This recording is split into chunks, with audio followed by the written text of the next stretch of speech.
Hello guys, welcome back to the ribbon diary. तो very good morning first of all. And अभी बज रहा है सुबह का 5 एंड हम लोग अब निकल रहे हैं इंडिया के लिए। काफ़ी अच्छी ट्रिप रही, बहुत सारी चीज़ें हुई, बहुत सारे एक्सपीरियंसेस हुए।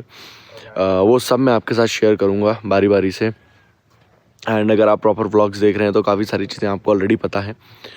तो आज हमारा कुछ ये प्लान है कि आज हम पोखरा से चल के और सबसे पहले हम बॉर्डर क्रॉस करें, जितना जल्दी हो सकता है उतना जल्दी। Then we'll head back to Lucknow. और अगर कुछ सही रहा और हम टाइम से लखनऊ पहुंच गए, देन वी विल ट्राई कि हम उससे भी आगे अगर जा पाएँ तो।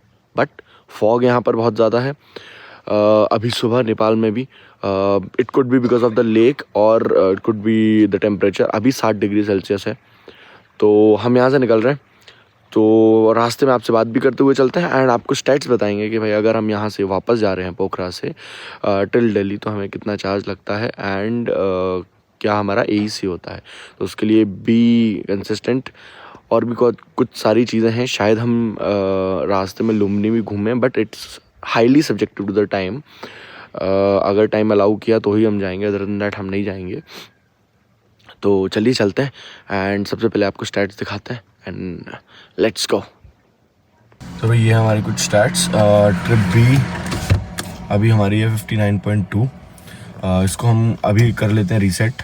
आई नो ये 76% पे ही है, but just to make sure कि हम लोग जब बॉर्डर क्रॉस कर रहे हैं तब यहाँ से पोखरा से लेके वहाँ तक का कितना डिस्टेंस लगता है, प्लस कितना किलोवाट आवर एनर्जी कंजम्पशन होता है एंड कितनी बैटरी हमारी बचती है। तो चलिए फिर शुरू करते हैं एंड अब आपको रिटर्न जर्नी दिखाते हैं from Nepal to India. Stay tuned. भाई जरा इन रोड्स को देखिए आप एंड कैन यू गेस कि यहाँ पर इतना बड़ा इवेंट हुआ है, जहाँ 5-6 दिन का इवेंट। और ये सफाई देखिए, सारी चीज़ें एकदम, ऑल द स्टॉल्स लगे हुए हैं बट स्टिल सफाई देखिए आप कितनी ज़्यादा है। This is a very good civic sense and management of Nepal. Traffic police, municipal corporation, all are working top notch.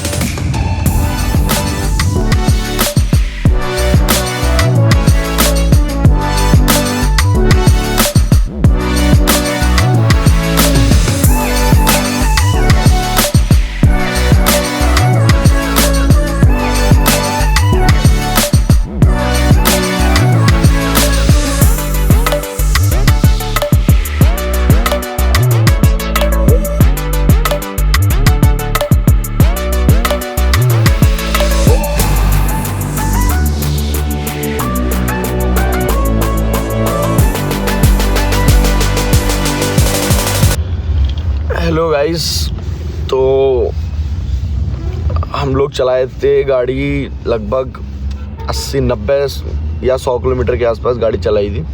उसके बाद बहुत तेज़ नींद आने लगी थी, 8 बजे का टाइम हो गया था। तो फिर हमने ड्राइवर स्विच कर लिया और तब से शायद मैं समझता हूँ पिछले 50 किलोमीटर रोड फिर से ख़राब थी। पता नहीं क्यों यहाँ पर किसी से भी पूछो रोड अच्छी है, वो बोलता है अरे रोड बहुत अच्छी है। और रोड का ये हालत होता है कि वहाँ पर रोड गायब हो जाती है। ऐसा भी नहीं कि ख़राब है, थोड़ा थोड़ा ख़राब है, वहाँ रोड गायब होती ही नहीं है। अब अगर आप बात करेंगे पोखरा से सुनौली तक, तो ये मानिए कि रोड है ही नहीं। मतलब ये वाले स्टॉप पर आने के बाद कुछ 50 किलोमीटर पहले से टनल का काम चल रहा है, जिसकी वजह से रोड नहीं है। अंडर कंस्ट्रक्शन छोड़िए, रोड है ही नहीं। तो बहुत हालत ख़राब हो गई थी। बट हाँ, हम लोग बुटवल पहुंच गए अब, और अब हमने चार्जर भी ढूंढ लिया है। तो अब गाड़ी थोड़ी चार्ज में लगाते हैं एंड फिर आपको अपडेट बताते हैं बाकी क्या है। चलिए, ये देखिए गाइस, हम लोग बॉर्डर पे आए हैं इंडिया के और आ भी नहीं पाए अभी। Still the border is approximately 7 to 8 kilometres. और नेपाल में फॉग इतना नहीं था और इंडिया आ ही रहा है। और आप बाहर हालत देखिए ज़रा, इंडिया क्या हो रहा है। ये है इंडिया। मुझे समझ ही नहीं आ रहा, मतलब लॉजिक क्या है इसका, ये कहाँ से आ रहा है फॉग इतना, क्यों हो रहा है। क्योंकि टेरेन नेपाल में भी सेम ही है हमारा, बट स्टिल देखिए हालत। क्या करें, अब चलना पड़ेगा इसी में। और अब कोशिश करेंगे कि दिन में ही चला जाए, रात में ना चला जाए। तो पहले कहीं रुकते हैं, चार्जिंग लगाते हैं गाड़ी की, और उसके बाद फिर आगे चलते हैं इंडिया में, बॉर्डर क्रॉस करते हैं। चलिए, तो भाई ये है चार्जर। बेसिकली बुटवल से जब आप सोनौली बॉर्डर की तरफ जाएंगे तो ये रोड है, एंड यहीं पर गाड़ी चार्ज के चार्जर लगा हुआ है। तो हमने गाड़ी अपनी चार्ज कर ली 100%, और हम आगे निकल रहे हैं। बेसिकली हम पहले क्रॉस करने वाले थे सोनौली बॉर्डर, बट अब हम करने वाले हैं लुम्बिनी बॉर्डर क्रॉस। तो सबसे पहले आपको स्टैट्स दिखा देते हैं। तो अब गाड़ी हो गई 100% चार्ज। हम ट्रिप बी को हम रीसेट कर लेते हैं। हाँ जी, तो 129 किलोमीटर अभी हम चल के आए हैं पोखरा से। 184 किलोमीटर हम चल के आए हैं विद 129 के EC से। तो चलिए फिर आगे चलते हैं। और यहाँ फॉग भी दिखने लगा है, जैसे मैंने अभी आपको बताया था। स्टिल दोपहर के 12:30 बज रहे हैं, ऑलमोस्ट 1:15 नेपाल के हिसाब से और 12:30 इंडिया के हिसाब से। स्टिल अभी विजिबिलिटी काफ़ी अच्छी नहीं है। तो अब चलते हैं यहाँ से और इंडिया में देखते हैं क्या हाल है।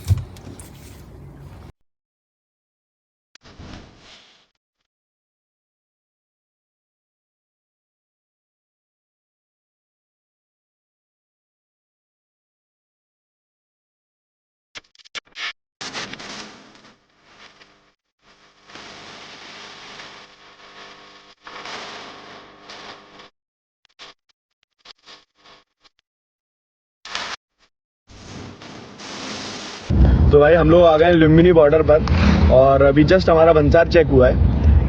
और हमें एक और इन्फॉर्मेशन पता चली है कि अगर आप लुम्बिनी बॉर्डर आ जाते हैं तो यहाँ से आपका 14 दिन का भी भंसार बनाया जा सकता है। मीन्स नेपाल में भाई टोटल चल रही है जुगाड़। बात करो, काम कराओ, पूरे 14 दिन का बनाओ और चले जाओ। एजेंट्स लोग हैं वो भी बनवा देते हैं, बट आई थिंक आप छोटे मोटे किसी भी बॉर्डर से entry low apart from Raxaul और सोनौली, तो शायद आपका 14 दिन का भी बन जाएगा। तो हिट एंड ट्रायल है यार, करके देखिएगा। अगली बार अगर मैं आता हूँ तो मैं भी करके देखूँगा। चलिए अभी के लिए हम इंडिया चलते हैं भाई, अपने इंडिया। तो दिखाते हैं आपको लुम्बिनी बॉर्डर कैसा है।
ये देखिए गाइस, दो कंट्रीज की सुंदरता। नहीं पीछे कर ले। बैरिकेडिंग है, बट कितनी आसान बैरिकेडिंग है कि आप नॉर्मली ही पार कर रहे हैं। लोग पैदल साइकिल से। ये होना चाहिए दो कंट्रीज के बीच में। जी सर, भंसार बिल्कुल सर। नेपाल है इतना सुंदर, क्या करें। कहाँ पे था इतना दिन? काठमांडू, मुक्तिनाथ, बहुत सारा घूम। क्यों नहीं बनाया था? क्या था सर? ये सब बताए, बोले ही मना कर दिया उन्होंने बोला कि सिर्फ यही रहेगा। एयरपोर्ट पे बोला उन्होंने, कस्टम्स ऑफिस से। अच्छा से घूम के आया है, ये भी नहीं बनाया। सर सब कुछ करा, हमने पेनल्टी भी दी है 5,000 की। 5,000? हाँ देखो, भंसार के लिए 2 दिन की। वो तो पेनल्टी तो लगता है ये 5,000। हाँ ये दिया ना 2 दिन का, सब कुछ दे के आए। सब पूछा हमने उनसे। ये आते तो आप कर रहे, ये तो हमने तो सर यही किया, सारे रूल्स फॉलो होने चाहिए बस। ऐसे बनाना चाहिए सर। हाँ, और ऐसे नहीं बनाया आपने। कितने दिन का बनाया है? 7 दिन का बनाया है। हाँ 7 तो ये कस्टम्स ऑफिस ने मना कर दिया। सर वहाँ नहीं बनता है, वहाँ से नहीं, उन्होंने बोला कि इसके बाद आपको जरूरत नहीं पड़ेगी, आप जाना। हाँ जी भाई, तो एक ड्रामा आपको बताना रह गया था, और मुझे लगता है वो बहुत ज़रूरी ड्रामा है। तो बेसिकली अभी हमारे साथ बॉर्डर पे क्या हुआ था, हम लोग जो अभी आपने लास्ट क्लिप देखी है, उस क्लिप में हुआ ये कि उन्होंने हमें रोका। हालांकि 1 किलोमीटर पहले भी उन्होंने हमें रोका था नेपाल पुलिस ने। तो वापस से ये एग्जैक्ट मेन बॉर्डर था नेपाल पुलिस का, और जहाँ पर इंडिया में एसएसबी खड़ी होती है वहाँ पर नेपाल में नेपाल पुलिस खड़ी होती है बॉर्डर पर। तो उन्होंने हमें रोका, उन्होंने फिर से हमसे भंसार मांगा, जो कि हमने दिखाया एंड हमारा भंसार वैलिड था। उन्होंने उस चीज़ को बताया हमें, बट उन्होंने हमें एक नया इशू बताया जो है आरटीओ। तो बेसिकली जब हमने एयरपोर्ट कस्टम्स ऑफिस पर पूछा था कि आरटीओ का क्या होगा, तो उन्होंने बोला आरटीओ कटवाने की आपको ज़रूरत नहीं है, आपने ऑलरेडी एक बार आरटीओ दे दिया है, इट डजंट मैटर अब अगर आप आरटीओ कटवाते हैं या नहीं कटवाते हैं। सिमिलरली उसी कन्वर्सेशन को ध्यान में रखते हुए हम आगे बढ़े। सेम चीज़ हमने नेपाल पुलिस के अलग अलग ऑफिस पे भी पूछी थी। जैसे जो हम मुक्तिनाथ जाते हैं तो मस्टैंग का जो फर्स्ट चेक पोस्ट पड़ता है वहाँ भी हमने ये चीज़ कंफर्म की थी। वहाँ पर हमने उनके सीनियर ऑफिसर से कंफर्म किया था, उन्होंने भी बोला था कि आपको आरटीओ कटवाने की अब जरूरत नहीं पड़ेगी, आपको सिर्फ भंसार एक्सटेंड करवाना है, that is the most important thing you have to do. Now यहाँ पर उन्होंने हमसे बोला कि भंसार आपको कटवाना पड़ेगा, वो यहाँ से 30 किलोमीटर पीछे है, यू हैव टू गो, आप अपना आरटीओ कटवाइए और वापस आइए, है ना। तो उस सीन को हम लोगों ने डिनाई नहीं किया, हमने बोला कि हम बिल्कुल आरटीओ कटवाएंगे, भले हमें 30 नहीं हमें 50 किलोमीटर भी जाना पड़े हम कटवाएंगे। But I want to know one thing कि कोई भी नेपाल पुलिस का कोई भी officer straight from the Mustang in Pokhara और यहाँ तक जाने के बाद हमें राइट इन्फॉर्मेशन क्यों नहीं दे रहा है, राइट। और बहुत ही बेसिक वे में मैंने ये क्वेश्चन पूछा था। उससे पहले क्या हुआ, ये जो आपने अभी लास्ट क्लिप देखी है, इसके बाद मैंने रिकॉर्ड किया था यही बात वहीं बॉर्डर पर खड़े होके कि यार हमको कोई भी इन्फॉर्मेशन करेक्ट नहीं दे रहा है। उन्होंने ज़बरदस्ती की मेरे साथ, मेरे फ़ोन से वो दोनों वीडियोस डिलीट करवाई हैं, नहीं करवानी चाहिए थी, बट उन्होंने ऐसा बोला अभी आप इंडिया पहुंचे नहीं हो, अभी आप नेपाल में हो, इनकी गाड़ी सीज़ कर लीजिए। वो इस नौबत पे आ गए थे कि इनकी गाड़ी सीज़ कर लीजिए अगर ये वीडियो डिलीट नहीं करते हैं तो। हाउएवर मैंने ना ही उनका कोई फ़ोटो दिखाया था, ना ही मैंने बॉर्डर की उनकी कोई वर्किंग दिखाई थी, कुछ भी नहीं दिखाया था। It was just me recording my self, right. Still उन लोगों को उस चीज़ में ऑब्जेक्शन था। उन्होंने बोला आप इंडिया जाइए, आपको जो करना है कीजिए, आप यहाँ नहीं कर सकते। ठीक है, बॉर्डर पे हैं हम लोग। उसके बाद बॉर्डर के बाद हमको टाइम नहीं मिल पाया रिकॉर्ड करने का, इसलिए मैं यहाँ अब रिकॉर्ड कर रहा हूँ। सो उन दोनों वीडियोस को उन्होंने डिलीट करवा दिया था। उसके बाद मैंने उनसे बार बार एक ही क्वेश्चन पूछा कि मस्टैंग से लेके यहाँ तक मुझे किसी ने क्यों नहीं, चेकिंग करते टाइम क्यों नहीं मुझे बोला गया कि आपको आरटीओ चाहिए। 1 किलोमीटर भी आपने मेरा 1 किलोमीटर पहले भी आपने मेरा भंसार चेक किया था, वहाँ भी मुझे क्यों नहीं बोला गया कि आपका आरटीओ नहीं है। आप मुझे बॉर्डर पे आके कैसे मजबूर कर सकते हैं कि मैं अब जाऊँ 30 किलोमीटर पहले आरटीओ लेके आऊँ। हालांकि मैं चला जाऊँगा, मैं जा रहा हूँ, मुझे उसमें भी कोई इशू नहीं है, मैं डॉक्यूमेंट सारे अपने देने के लिए तैयार हूँ। बट 1 किलोमीटर पहले मुझे क्यों नहीं बताया गया, 10 किलोमीटर पहले मुझे क्यों नहीं बताया गया। और जब मैंने पोखरा एग्जिट किया था मेरा भंसार, वहाँ भी चेक किया गया था, रिकॉर्डिंग के लिए मुझे वहाँ भी मना किया गया था, वहाँ पे भी मुझे क्यों नहीं बताया गया। ना ही पोखरा बताया जा रहा है, ना ही मस्टैंग बताया जा रहा है, ना ही बॉर्डर के 10, 15, 20 किलोमीटर पहले बताया जा रहा है, ना ही बॉर्डर से 1 किलोमीटर पहले बताया जा रहा है, ना ही मुझे कहीं नहीं बताया जा रहा। मुझे सीधा बॉर्डर पर बताया जा रहा है कि now you have to go back, bring your RTO, तभी आपको आगे जाने दिया जाएगा। This is complete miss information and I think this should be exposed. Nepal police की ये चीज़ बहुत ख़राब है, बहुत गलत है, ये एक्सपोज होनी ही चाहिए। So what you have to do, जाइए भंसार एक्सटेंड करवाइए, उसके साथ साथ आरटीओ भी एक्सटेंड करवाइए, जिससे आप लोगों को ये चीज़ फेस ना करनी पड़े। अल्टीमेटली मैंने उन्हें सारी चीज़ें बताई। देखिए मैं इस तरीके से यूट्यूबर हूँ, मैंने ये चीज़ें रिकॉर्ड की हैं, ना सिर्फ आपकी अभी कर रहा हूँ, मैं बहुत पहले से रिकॉर्ड करते हुए आ रहा हूँ, पूरा नेपाल रिकॉर्ड कर रहा हूँ। मैं 30 किलोमीटर चला जाऊँगा, but I want the answer now कि मुझे 1.5 किलोमीटर पहले चेक पोस्ट पर, नेपाल पुलिस के चेक पोस्ट पर क्यों नहीं रोका, क्यों नहीं बताया गया। उसका उनके पास कोई आंसर नहीं था। 2-5 मिनट की गहमा गहमी हुई, बातचीत हुई, उन्होंने बोला आवाज़ नीचे करके बात कीजिए। मैंने with respect, with all due respect उनसे बात की, आवाज़ नीचे करके बात की। हालांकि ऑल दो मेरी आवाज़ तेज थी भी नहीं, पता नहीं क्यों नेपाल के लोगों को ऐसा लगता है कि हमसे ऊपर कोई बोल नहीं सकता। ठीक है, बट ये सारी चीज़ें हमने करने के बाद देन दे अलाउड अस कि ठीक है आप चले जाइए। But in transaction to that हमें हमारा भंसार होने देना पड़ेगा। तो हमने अपना भंसार होने दिया, जो पेमेंट हमने किया था उसकी रिसिप्ट हमने ली, ऑल्दो मैंने फ़ोटो ले लिया था भंसार का, वो मैं यहाँ पर डाल रहा हूँ इस जगह पर। ये हमने भंसार का फ़ोटो, मतलब ये हमने भंसार कटवाया था विद चालान, पेनल्टी दी थी हमने 5000 नेपाली रुपए की, वो भी उसकी भी स्लिप इसमें है। So this was the incident happened on the border, जो कि नेपाल पे हुआ था। मुझे लगा कि ये चीज़ मुझे आपको बताना चाहिए, यानी कि अगर आप अपना भंसार एक्सटेंड करवा रहे हैं, anyhow go to the RTO office, उसी दिन जाके आप अपना RTO भी कटवा लीजिए। दोनों चीज़ें साथ में करवाइए, जिससे बॉर्डर पर आपको जो चीज़ हमने फेस किया वो आपको फेस करने के लिए ना मिले। This was the information. आगे देखिए क्या हुआ।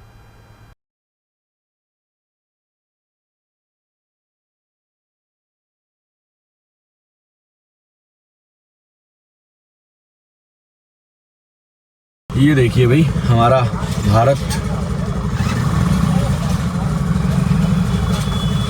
तो भाई 25% बैटरी हमारी यूज़ हो गई है एंड हम आ गए 84 किलोमीटर चल के, और अब हम इंडिया में एंट्री ले चुके हैं। और रोड्स अच्छी लग रही हैं, काफ़ी अच्छी लग रही हैं, रोड्स बोली जा सकती हैं इन्हें। तो बैटरी परसेंटेज भी अभी अच्छा चल रहा है, AEC 135 का है। और चलिए अब चले जा रहे हैं हम वापस से अयोध्या की तरफ। और आज हमारा सोचना है कि हम लखनऊ तो एनी हाउ पहुँच ही जाएँ, which is 246 kilometres from here. तो होपफुली पहुँच जाएंगे। तो बने रहिए आप लोग भी फर्दर अपडेट्स के लिए।